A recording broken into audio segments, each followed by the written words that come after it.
Hello दोस्तों, नमस्कार। आज की इस वीडियो में हम देखेंगे Bihar board class 8 English book solution chapter number 7, जिसका नाम है the mountain and the squirrel. यानी कि यहाँ पर स्क्वेरल मतलब कि जो गिलहरी होती है, जिसे आप रुक्खी भी जानते होंगे आप शायद, तो वही होती है गिलहरी, उसे कहा जाता है स्क्वेरल। तो यहाँ पर देखिए क्वेश्चन नंबर 1 देख लेते हैं। यहाँ पर क्वेश्चन आंसर कर लेते हैं सारे का। तो क्वेश्चन नंबर 1 हमारा कह रहा है, What is squirrel called your local language? What do you notice about it movement? तो यहाँ पर देखिए, Where does the squirrel generally live and what does it eat?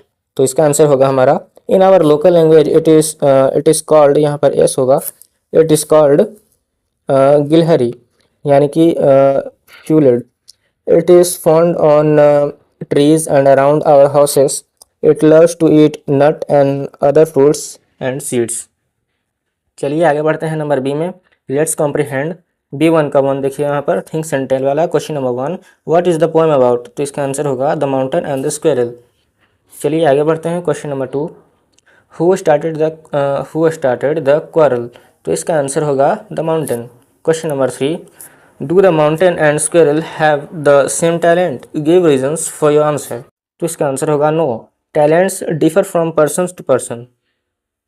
तो चलिए आगे बढ़ते हैं। Question number 4, how did the squirrel defend herself? तो इसका सही आंसर होगा the mountain couldn't crack a nut like her. B1 का 2 देखिए, say whether the following statements are true और फॉल्स? तो ट्रू फॉल्स वाला देख लीजिए यहाँ पर। क्वेश्चन नंबर 1 में यहाँ पर ट्रू हो जाएगा, नंबर 2 में भी ये भी ट्रू हो जाएगा आपका, नंबर 3 में ये भी ट्रू हो जाएगा, नंबर 4 में यहाँ पर फॉल्स हो जाएगा और नंबर 5 में ट्रू हो जाएगा। चलिए आगे बढ़ते हैं। अब B का 2 में, थिंक एंड राइट। B2 का 1 देखिए, take the most appropriate answer to each of the questions given below. यहाँ पर जो सबसे उचित आंसर है वो आपको यहाँ पर देना है। क्वेश्चन नंबर 1 देखिए, who is the refer to as bun? तो यहाँ पर फॉरेस्ट, माउंटेन, स्क्वेरल या फिर वेदर? तो इसका सही आंसर होगा हमारा सी, स्क्वेरल। क्वेश्चन नंबर 2 देखिए, all is well and wisely put means A, the squirrel is the most wise creature. B, all animals are wise. C, nature has given particular talent to particular things. D, wise person keep silent। तो इसका सही answer होगा हमारा number C, nature has given particular talent to particular things. चलिए आगे बढ़ते हैं। अब B2 का 2 देखिए यहाँ पर, answer each of the following questions in not more than 50 words, यानी कि 50 के अंदर शब्दों में लिखना है, इसका आंसर देना है हमें। तो यहाँ पर देखिए question number 1, why do you think the mountain calls the squirrel little prig? तो इसका सही आंसर होगा हमारा the mountain was very big and the squirrel was too small. So mountain calls the squirrel, यहाँ पर देखिए, so the mountain calls the squirrel little prig. तो number 2 देखिए अब question, what qualities of the mountain does the squirrel appreciate? List them. Answer, the mountain is so large and it makes pretty squirrel track. चलिए question number 3 देखते हैं अब, what task is the mountain unable to perform? तो answer होगा it can't crack a nut. Question number 4, do you appreciate the logic of squirrel? Give reasons. Answer, yes, everyone has got talent which differ person to person. Question number 5, was the reaction of the squirrel justified? Give reasons. Answer, yes, the squirrel's reaction was justified. If she could not carry forest on its back, the mountain is too could not crack a nut. Number C देखते हैं, word study. सी का 1, find out from the text the words that refer to the mountain and the squirrel and put them in the appropriate box below. One has been done as an example. तो यहाँ पर देखिए, यहाँ पर question number 1 क्या कह रहा है हमारा, देखते हैं। माउंटेन स्क्वेरल लार्ज स्प्राई, तो इसका आंसर होगा mountain squirrel big little prig, large का स्मॉल, स्प्राई इसी प्रकार से। तो यहाँ पर हमें लग रहा है कि यहाँ पर देखिए, यहाँ पर क्या कह रहा है हमारा, कि यहाँ पर एक तरह से आप कह सकते हैं कि विलोम शब्द, एंटोनिम यहाँ पर बनाने की कोशिश की गई है। चलिए अब सी का 2 देखिए, फ्रेजल वर्ब्स।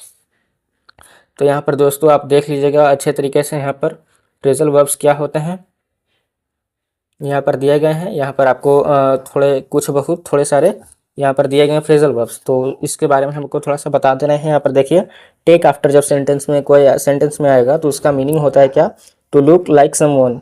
जैसे कि यहाँ पर देखिए एक एग्जाम्पल भी दिया गया है, John takes after his brother. चलिए नंबर 2 में देख लेते हैं। यहाँ पर टेक अवे यानी कि to deprive of, the government took away all of his property. चलिए नंबर 3 देख लेते हैं। टेक बैक यानी कि टू एक्सेप्ट वंस रॉन्ग। तो यहाँ पर देख लीजिए example, feeling sorry he took back his words for me. चलिए चौथा देख लेते हैं अब। टेक डाउन यानी कि to pull down, he took down his formal dress and weared a night suit in order to sleep. चलिए अब ये वाला देख लेते हैं। टेक ऑफ यानी कि टू रिमूव, हटाना, you must take off your shoes before entering a temple. चलिए ये देख लेते हैं। टेक ऑन यानी कि to employ, the the prop the proper the यहाँ पर क्या क्लिक कह रहा है कि the proprietor took on some new staff. चलिए अब टेक आउट देख लेते हैं। टेक आउट यानी कि ये भी इसका मतलब है टू रिमूव ही है। तो take out your books and read the chapter 5 with attention. चलिए अब टेक ओवर देख लेते हैं। टेक ओवर यानी कि टू सक्सीड यानी कि सफल होना, the prince succeeded the throne of his father. चलिए टेकअप यानी कि to start something, I will take up my duties from tomorrow. चलिए क्वेश्चन नंबर 1 देखते हैं। Pick out other phrasal verbs from the poem. तो इसका आंसर होगा other phrasal verbs from the poem are taken in, make up. Question number 2, fill in the passage given below with the phrasal verbs given in the box। तो चलिए यहाँ पर देख लीजिए, यहाँ पर आपका ये प्रश्न रहा और इसका आंसर यहाँ पर देख लीजिए। यहाँ पर जो खाली है यहाँ पर से आप देख करके भर लीजिएगा। यहाँ पर सारे का दिया गया है, कैसे कैसे भरना है सो आप मिला लीजिएगा। चलिए नंबर डी में आते हैं। Let's talk. Question number 1, work in groups and discuss for and against any one of the following statements in your group. तो यहाँ पर क्वेश्चन आप पढ़ लीजिए, इसका आंसर भी यहाँ पर देख लीजिए, सारे का दिया गया है। नंबर 1 आंसर यहाँ पर है और इसी प्रकार से सारे का आंसर यहाँ पर दिया गया है। तो चलिए यहाँ पर आपको कह रहा है कि यहाँ पर फॉर का यूज़ कैसे होता है, अगेंस्ट का यूज़ कैसे होता है, वो यहाँ पर बताया गया है। चलिए आगे बढ़ते हैं। नंबर ई में देख लेते हैं। Composition, right a paragraph in about 50 words. तो चलिए यहाँ पर इसके जो कह रहा है कि 50 वर्ड में यहाँ पर पैराग्राफ लिखना है। तो चलिए क्वेश्चन नंबर 1 क्या कह रहा है हमारा, एवरीवन हैज़ हिज और हर स्ट्रेंथ्स एंड वीकनेस। तो इसके ऊपर एक तरह से आप कह सकते हैं कि ऐसे लिखना है, वो है। तो यहाँ पर देख लीजिए, हम पढ़ के आपको सुना दे रहे हैं। It is rightly said that everyone has his or her own strengths and weakness. We see in the following poem that the mountain has its own strength. It can carry forest on its back, but its weakness is that it can't crack a nut, whereas the squirrel has easily cracked a nut with its sharp teeth. But its weakness is that it can't carry heavy things, and its back as it is a pretty little small creature. Same is the case with we humans. We all have our own strength. Some people are strong in writing, some in thinking, some in business, etc. Likewise, we all have our own weakness.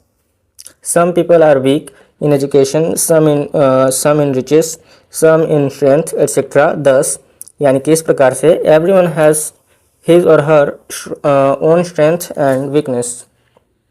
चलिए number F में आते हैं। Translation, यहाँ पर translation बनाना है आपको। तो यहाँ पर देखिए, इस वाले वाक्य का आप छोड़िए, यहाँ पर सारे का यहाँ पर दिया गया है, लाइन बाय लाइन आप यहाँ पर मिला लीजिएगा। देख लीजिए यहाँ पर मैं अपने माता पिता के साथ कल चिड़ियाघर गया। तो इसका हो जाएगा, yesterday I went to visit a zoo with my parents. यहाँ पर देखिए, वहाँ हमने अनेक जानवर देखे, जैसे कि शेर, सफ़ेद